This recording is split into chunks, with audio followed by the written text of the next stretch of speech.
Hey guys, I'm Tyler Copstock and welcome to my channel. I represent Frontline Academy and I'm a student under Eduardo Teta Rios. I'm a full-time Jiu-Jitsu athlete and instructor, and I created this page to share my techniques, training, and Jiu-Jitsu journey with you. Feel free to like and subscribe, and welcome to the family. Us. Hey guys, welcome to another episode of the mini-series around Reverse de la Riva. So today we're going to go through another one of my favorite techniques, the Lapel Reverse de la Riva. And this is perhaps the beginning of me starting to play with lapels. I think I started with this around purple belt, maybe a little bit in blue belt, but then didn't have any really success with it then. And then I really started to get to use it in the purple belt. So today we're going to go through two sweeps from this position, and then it's going to allow us to transition into something even cooler later on in the third episode. So, like we talked about before, the position here, I'm starting from here, hooking the leg, grabbing the heel here, and I'm this is the part I hate the most, when people really protect their lapels here, right? So most fights, by the time you've gotten to this position, then maybe it's loose here, right? Unless you're like Christian, who puts his lapels in all the time, okay? For the sake of the technique, I'm gonna make sure to have some lapel loose. Okay, so what I'm looking for here is the opposite side lapel, okay? And what I want to do is I want to feed it under his thigh and under my leg, okay? So I want to feed it underneath here, like this. And the reason I want to do that is basically because I'm closing the space between his knee and his shoulder here, which makes him really immobile, and it's hard for him to do anything explosive. And like, especially stronger guys, this is a way to shut them a little bit down, okay? To enforce this grip, because let's face it, some guys are going to be really strong and they're going to be able to posture up and maybe break this grip. So to enforce it, I'm always looking to grab with the other hand on the top side of the same lapel, okay? This way I have two hands on the same lapel and still keep in good position, okay? Talking about the timing to switch for this grip, it's always gonna be when his hands are in front of you, it's gonna be hard to go for it, okay? So you want to start out with this grip here, maybe push him over, you make him post to the floor, and that's the timing to go and switch under, okay? So you have to time it when most likely he's off balance, his hands are occupied.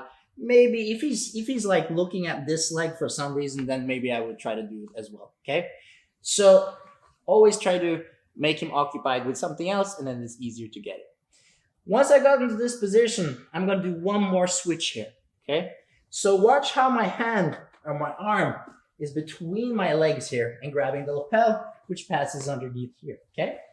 So if you were watching the first episode of the Reverse de la Riva series, we like to go under and behind the leg here, okay? So I'm kind of like underhooking like this through. But instead of grabbing the leg, I'm now gonna give the lapel to this hand here, okay? I'm just gonna change the angle so you guys can see in a second. So it was like this. I give it to the other hand like this, okay? So now suddenly I have this arm free and this leg free, but I'm still keeping his knee close to his shoulder, and I'm still keeping the de la Riva hook. Most of this position is pretty strong, okay? Go back.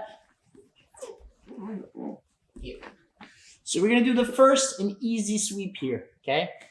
And it's done in kind of like, there's a couple ways you can do it, but most of the time you're either gonna go for the lasso or the spider, okay? So both of these are acceptable. It depends really of what's available in one way, right? So you can go for the lasso here, kind of like a shallow lasso. So I'm never gonna go all the way through with my leg, okay? So I'm gonna have my heel outside, but my toes inside his armpit. This is a very nice lasso here. Or I'm gonna have my foot in his bicep and keep this position tight, okay? The timing here is when he's putting weight on top of me, okay? So I don't want him to be far away in this position. Now this is kind of gonna be really hard for me to pull him to this side. So it's more in the timing where he's going this way, okay? And now I'm going to use this to stomp down to the floor, bring my knee up, and I'm going to push him down to the floor here. Okay? Suddenly I have a great timing, come up and get the sweep. And the thing I like as well is that I still have a good position to hold, to like, how should I say, complete the sweep and establish so I can get the points. Okay? So go back. So one, I can either go for the spider or I can go for the lasso. Okay, let's go for the lasso this time. So here, boom, sweep. I can now unwrap my leg, come up. And the nice thing is, because I have the lapel, it's going to be really hard for Christian to come up. Okay, what I like to transition from here is that I let go and I try to go straight to the knee slide. Okay, of course, most likely it's going to be a fight and a scramble, right? But let's go a little bit further. So, in a different scenario, with the same grip, Christian is afraid of me sweeping him to this side. Okay, so what happens now is Christian is going to go all the way down on his hip and turn his knee in towards me, like this. Yes! Now it's super hard for me to sweep him to this side. Like there's no way, no possibility for me to sweep him to this side here, okay? This is very typical when people are stuck in this position, and this is actually the way to escape it as well, because if Christian manages to get his foot up, now he's free, okay?